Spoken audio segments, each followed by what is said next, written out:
Doctor Yunus সাহেবের ইন্ডিয়ার সাথে এত পীড়িত রাখতে হবে কেন? পিনাকি ভট্টাচার্য কি বললেন, বিস্তারিত শুনুন। আমারে অনেকে কইতেছে যে আপনি প্রফেসর ইউনূসের সরকারের উপরে এত চেতলেন কে? যখন কেউ গণমানুষকে অবজ্ঞা করে, তার ছোট ছোট আকাঙ্ক্ষাকে উপেক্ষা করে, আমার মাথায় আগুন ধরে যায়। আমরা তো এটা আশা করি নাই যে প্রফেসর ইউনূসের সরকার দেশকে সোনায় মুড়াই দেবে, সে কথা বলিও নাই, তারা সেটা পারবেও না। আমরা চাইছিলাম যে ইন্ডিয়ার প্রত্যক্ষ সমর্থনে আমরা ফ্যাসিবাদে পিষ্ট হয়েছি, সেই ইন্ডিয়া ঘৃণিত পতিত ফ্যাসিস্ট আর তার দলবলকে আশ্রয় দিছে, সেই রাষ্ট্রকে, ভারত রাষ্ট্রকে বুঝায় দেওয়া কামটা তোমরা ভালো করো নাই। এটা জাতীয় মর্যাদার প্রশ্ন। প্রত্যেক দিন পুশিং করতেছে ইন্ডিয়া। দেখেন এডিটর সাহেব, আপনি পুশিন লিগে সার্চ দেন, দেখেন কয়দিন পর পর কি পরিমাণে পুশিন হইতেছে বাংলাদেশে। আর মোদির ফুয়া, বিএনপির রিকমেন্ডেশনে হওয়া আমাদের পররাষ্ট্র উপদেষ্টা শ্রী শ্রী তৌহিদ আনন্দ প্রভুপাদ পাকিস্তান হইলে পৌরুষ জায়গা ওঠে, আর ইন্ডিয়ার পুশিনে নেতায় যায়। আমাদের স্বরাষ্ট্র উপদেষ্টা কয় এটা ইন্ডিয়ার উস্কানি না, মানে ওই বাংলাদেশের উপদেষ্টা না ইন্ডিয়ার উপদেষ্টা, এটাই প্রশ্ন। হাসিনার আমলে কেন পুশিন হয় না? আর কেন হাসিনা ক্ষমতা থেকে চলে গেলে পুশিন শুরু করে ইন্ডিয়া? ইন্ডিয়া দেখেন বাংলাদেশ থেকে পণ্য আমদানিতে নিষেধাজ্ঞা দিছে। ওই মাসে, যে মাসে নিষেধাজ্ঞা দিছে, ওই মাসে প্রায় 18% আমদানি বাড়াইছে বাংলাদেশ। দেখেন, এমনকি এই বছর মে মাসে আইসাও বিবিসি রিপোর্ট করতেছে ইন্ডিয়া থেকে পণ্য আমদানি কমে নাই, বাড়ছে।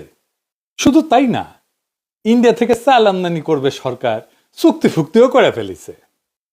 আর ইন্ডিয়া একের পর এক বাংলাদেশের পণ্য আমদানিতে নিষেধাজ্ঞা দিয়ে যাচ্ছে।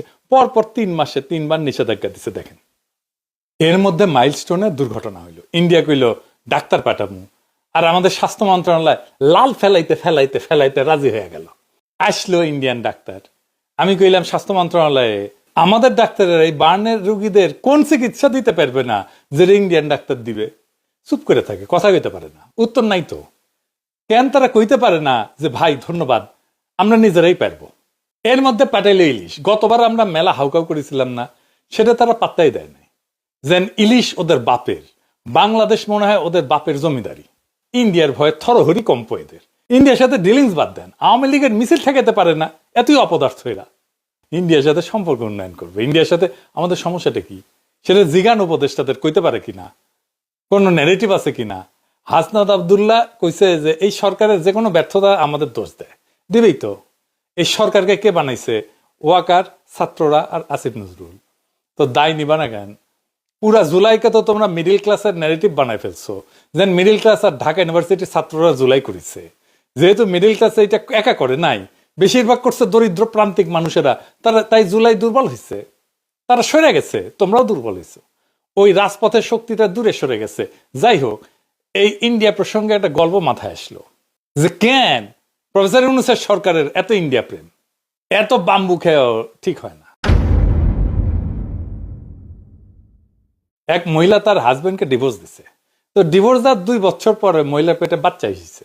তো মহিলারে সবাই জিগায় তোমার না ডিভোর্স হয়েছে? তো মহিলা কয় হ্যাঁ হয়েছে, তবে ওই মাঝে মাঝে মাপ চাইতে আসে। তো ইন্ডিয়া মাঝে মাঝে প্রফেসর ইউনূসের সরকারের কাছে মাপ চাইতে আসে। যাই হোক, আজকের বিষয় ছিল নারী আসনে সরাসরি ভোটের বিষয় নিয়ে আলাপ করা। আসেন এটা দেখি, তাইলে দেখবেন আমাদের পলিটিক্যাল পার্টি, প্রফেসর ইউনূসের সংস্কার কমিশন আর এই ঐক্যমত কমিশন কেমন ভালসুন আর মূর্খসুদা। বাংলাদেশের সংসদে এতদিন 50টা নারী কোটার আসন ছিল। তো সংবিধান সংশোধনী কমিশন সেটার বাড়ায় নারী কোটার আসন 100-তে বাড়ানোর সুপারিশ করেছে। এর উপরে এনসিপি আবার দাবি করেছে 100টা নারী কোটা আসনের নির্বাচন সরাসরি ভোটে হওয়া উচিত, মানে মরার উপরে খাড়ার ঘা। আসেন আসলে নারী কোটার আসনের সরাসরি ভোট এটা একটু বুঝে দেখি। প্রথমত আসি নারীদের জন্য আলাদা কোটা নিয়ে। এটা একটা গোত্র বা গোষ্ঠীর আলাদা রিপ্রেজেন্টেশন কখন দরকার হয়? পৃথিবীর ইতিহাসে কি এমন নজির আছে সে আলাদা রিপ্রেজেন্টেশন দিয়া সেই গোত্র করে কি? খায় না মাথায় দেয়? তারা তাদের কোন পলিটিক্যাল এজেন্ডা বাস্তবায়ন করে? এইসব কি এনসিপি ওরা জানে বা সংবিধান কমিশনের ওরা বুঝে? 2টা গোত্রের আলাদা রিপ্রেজেন্টেশনের সবচেয়ে বড় উদাহরণ আমাদের উপমহাদেশে আছে। ঐতিহাসিক বিভিন্ন সংঘাতের কারণে ব্রিটিশ ভারতের মুসলমানরা অনুভব করে যে সংখ্যাগরিষ্ঠ হিন্দুদের সাথে তাদের স্বার্থ এক না, বরং উল্টা। স্যার সৈয়দ আহমেদ খান বিভিন্ন ঘটনা ব্রিটিশ ভারতে হিন্দুদের হরেক রকমের এজিটেশন দেখা এই ব্যাপারে লেখালেখি করে যান। ভারতবর্ষের মুসলমান নেতাদের মধ্যে যেই ঘটনার ফলে এই উপলব্ধি সবচেয়ে গভীরভাবে প্রভাব ফেলে সেটা হইল 1905 সালের বঙ্গভঙ্গ। এর বিপরীতে হিন্দুদের অ্যাগ্রেসিভ রিয়াকশন দেখে আগুন জ্বালাই দিয়েছিল সারা বাংলায়। এর ফলে 1906 সালের ডিসেম্বর মাসে মুসলিম লীগের রাজনৈতিক আবির্ভাব ঘটে, যেটার ইতিহাস আগের এপিসোডে বিস্তারিতভাবে বলছি। মুসলিম লীগ গঠনের আগে 1906 সালের অক্টোবর মাসে ভারতবর্ষের 35 জন গণ্যমান্য মুসলমান নেতা প্রিন্স আগা খানের নেতৃত্বে সিমলাতে ভাইসরয় লর্ড মিন্টোর সাথে দেখা করতে যান। সিমলায় ভাইসরয়ের প্রাসাদ ভাইস রিগাল প্যালেসে এই মিটিংটা অনুষ্ঠিত হয়। সেই মিটিংয়ে মুসলমান নেতারা সর্বপ্রথম ভাইসরয়ের কাছে মুসলমানদের জন্য আলাদা রিপ্রেজেন্টেশনের দাবি উত্থাপন করে। ভাইসরয়ের কাছে মুসলমান নেতারা একটা অ্যাড্রেস ড্রাফট করে উপস্থাপন করে। সেটা ড্রাফট করছিল বিহারের সৈয়দ হোসেন বিলগ্রামি আর উত্তরপ্রদেশের সৈয়দ মীর মেহেদি আলী, যিনি নবাব মোহসিনুল মুলক নামে পরিচিত ছিলেন আর স্যার সৈয়দ আহমেদ খানের ঘনিষ্ঠ বন্ধু এবং উত্তরসূরি ছিলেন। সেই দাবিতে কি বলা ছিল তার একটা অংশ হচ্ছে, এটা ইংরেজি যেহেতু কইছে তাহলে ঠিকই কইছে, তবে বাংলা এটা হইতেছে মুসলমানরা একটা স্বতন্ত্র সম্প্রদায় যাদের কিছু অতিরিক্ত স্বার্থ আছে যা অন্যান্য সম্প্রদায়ের সাথে মিলে না, বরং এইসব স্বার্থ যথাযথভাবে প্রতিনিধিত্ব পায়নি। এর ফলে সিমলা ডেপুটেশনে মুসলমান নেতারা ভাইসরয়কে জানায় যে সামনে ব্রিটিশ ভারতের যেই নতুন সাংবিধানিক রিফর্ম বা সংস্কার আইন আসতেছে সেইখানে যেন মুসলমানদের জন্য সেপারেট ইলেক্টোরেট বা আলাদা ইলেক্টোরেট থাকে। অর্থাৎ মুসলমানরা ভোট দেবে মুসলমান আসনে, হিন্দুরা ভোট দেবে হিন্দু আসনে। এটার একটা নাম ছিল রোয়েদাদ। লর্ড মিন্টো মুসলমানদের স্বার্থ রক্ষার প্রতিশ্রুতি দেন এবং 1909 সালে যেই মোরলে মিন্টো অ্যাক্ট পাস করা হয় ব্রিটিশ পার্লামেন্টে ভারতবর্ষের সংবিধান নিয়ে, সেখানে সর্বপ্রথম মুসলমানদের জন্য আলাদা ইলেক্টোরেট বরাদ্দ করা হয়। এইখানে মুসলমানরা কেন এরকম অনুভব করলো, তাদেরকে হিন্দুরা কি চোখে দেখতো, এসবের ইতিহাসের বাস্তবতা একদম ইতিহাসের বিভিন্ন লিটারেচার যেমন বঙ্কিম, শরৎচন্দ্র, ডিএল রায়, নীরজ চৌধুরী এদের কাছ থেকে কোট করেই প্রমাণ করে দেখানো যাবে, সেটা অন্য আলাপ। এর ধারাবাহিকতা এবং আরো অসংখ্য ঘটনার ফলশ্রুতিতে 1947 সালে পাকিস্তান রাষ্ট্রের আবির্ভাব ঘটে। এছাড়া আর একটা উদাহরণ আছে বেলজিয়ামে। বেলজিয়ামের দুইটা গোত্র আছে, ওয়ালুন যারা ফরাসি ভাষায় কথা বলে, আর একটা হচ্ছে ফ্লেমিশ বা যারা ডাচ বা ওলদান ভাষায় কথা বলে। ফেডারেল পার্লামেন্টে এই দুই গোত্রের রিপ্রেজেন্টেশন সেপারেট, তাদের আলাদা আলাদা সিট মানে সেপারেট ইলেক্টোরেট। এছাড়া এদের নিজস্ব আলাদা পার্লামেন্টও আছে, মানে খালি ওয়ালুনদের জন্য পার্লামেন্ট আর খালি ফ্লেমিশদের জন্য পার্লামেন্ট। তাইলে এতক্ষণ ধরে যা বুঝলাম আমরা সেটার মর্মার্থ হচ্ছে একটা গোত্র বা গোষ্ঠী তখনই নিজেদের জন্য আলাদা সেপারেট ইলেক্টোরেট অথবা রিপ্রেজেন্টেশন দাবি করে যখন তারা অনুভব করে যে তাদের স্বার্থ অন্য গোত্র সংরক্ষণ করবে না। তারা অন্য গোত্রের মানুষকে বিশ্বাস করে না এবং অন্য গোত্রের মানুষ যা করবে যে সেটা তাদের স্বার্থের ঠিক বিপরীত হবে। এখন এই যে নারীদের জন্য আলাদা সংরক্ষিত আসন, এটা তো একটা হাজারু মার্কা আলাদা রিপ্রেজেন্টেশনের বুদ্ধি, একদম টিপিক্যাল বাঙ্গু প্রগতিশীল মার্কা বুদ্ধি। কিরকম প্রগতিশীল? এই যে দেখেন দিল্লির মাল মতিগঞ্জ, প্রথম আলো এটার একদম ডাইহার্ট প্রমোট করে। মতি মাহফুজ আমাদের যা করতে বলবে আমাদের বাই ডিফল্ট সেটার উল্টা কাজ করা উচিত। আসেন এটার ভিতরের বিষয়টা একটু বুঝে দেখি। নারী আর পুরুষ কি রাজনৈতিকভাবে আলাদা গোত্র বা গোষ্ঠী? কখনোই না, হতেই পারে না। এটার উদ্ভট অসম্ভব প্রস্তাবনা।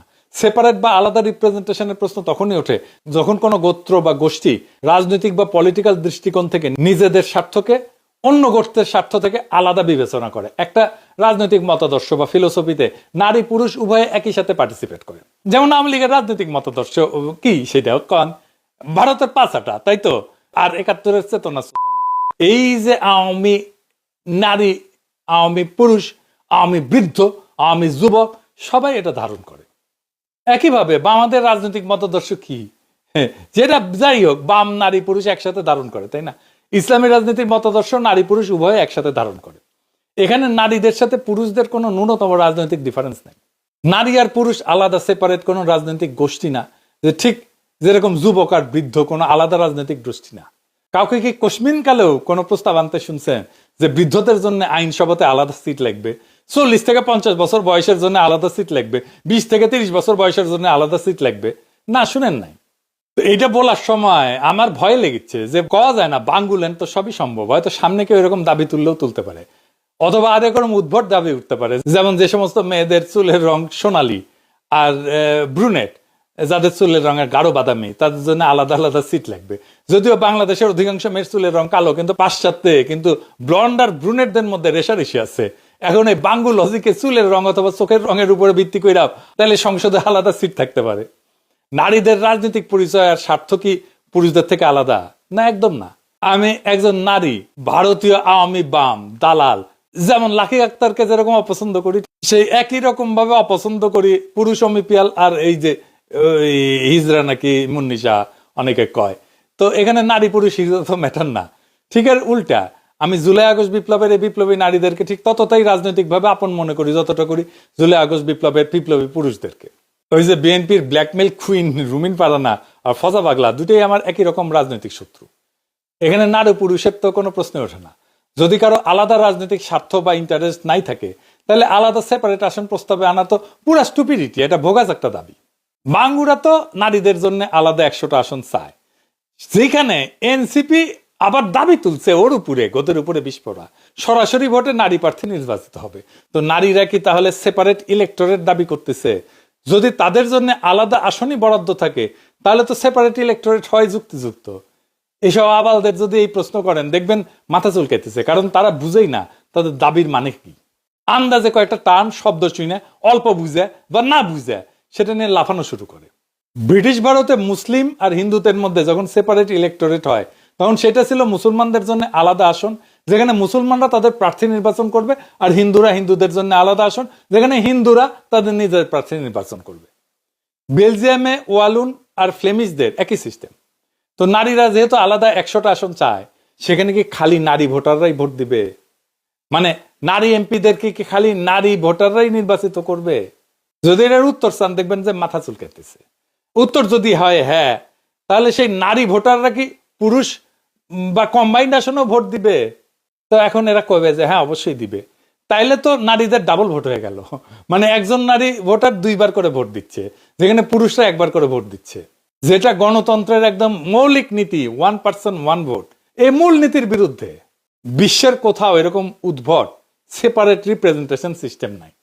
আর ধরেন যদি এটা সেপারেট রিপ্রেজেন্টেশন সিস্টেম হয় তাহলে নারী তো অর্ধেক বাংলাদেশের, 300 আসন পুরুষের আর 100 আসন নারীর। এটা কোনো ইনসাফ হইল? আবার দেখেন, এটা যদি বলেন তখন ওরা কবে হয়তো যে না না, নারী আসনে নারী পুরুষ সবাই নির্বিবাদে ভোট দিয়া খালি নারী প্রার্থীদের নির্বাচিত করবে। তো নারী আসনের মূল লজিকই তো হচ্ছে নারীদের স্বার্থ পুরুষদের হাতে নিরাপদ না। তসলিমা নাসরিন থেকে শুরু করে সব বাঙ্গু প্রগতিশীল নারীবাদীদের তো একটাই থিওরি। তো ধরে নিলাম সেটাই যদি হয়, তাহলে নারীরা কেন নিজেদের জন্য সেপারেট রিপ্রেজেন্টেশনে পুরুষদের ভোটাধিকার প্রয়োগের অধিকার দিবে? আজ ব্যাপার না। যখন ব্রিটিশ ভারতে হিন্দু মুসলিম অথবা বেলজিয়ামে ওয়ালুন ফ্লেমিশ সেপারেট ইলেক্টোরেট হয় আর দুইটা গোত্র বিশ্বাস করে একে অপরের স্বার্থ রক্ষা করবে না, তখন তারা নিজেদের আসনে অন্য গোত্রকে কখনোই ভোট দিতে দেয় না।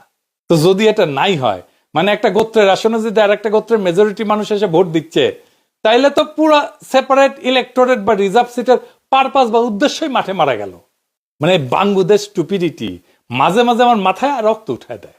নারীদের সংরক্ষিত আসনে যদি পুরুষরা ভোট দিতে পারে তাহলে নারী পুরুষের আলাদা আলাদা আসনের দরকার কি? আর নারীদের জন্য সেপারেট সিটের দরকার কি? পুরো ব্যাপারটা এতই বোগাস, এতই বুলশিট যে বিশ্বের কোনো পাশ্চাত্য দেশের আইনসভায় এরকম নারীদের জন্য আলাদা সংরক্ষিত আসনের কোনো বিধানই নাই। আছে? নাই। জিয়া ঠিকই শুনেছেন, পাশ্চাত্যে কোনো দেশে নারীদের জন্য কোনো আলাদা নারী কোটার আসন নাই।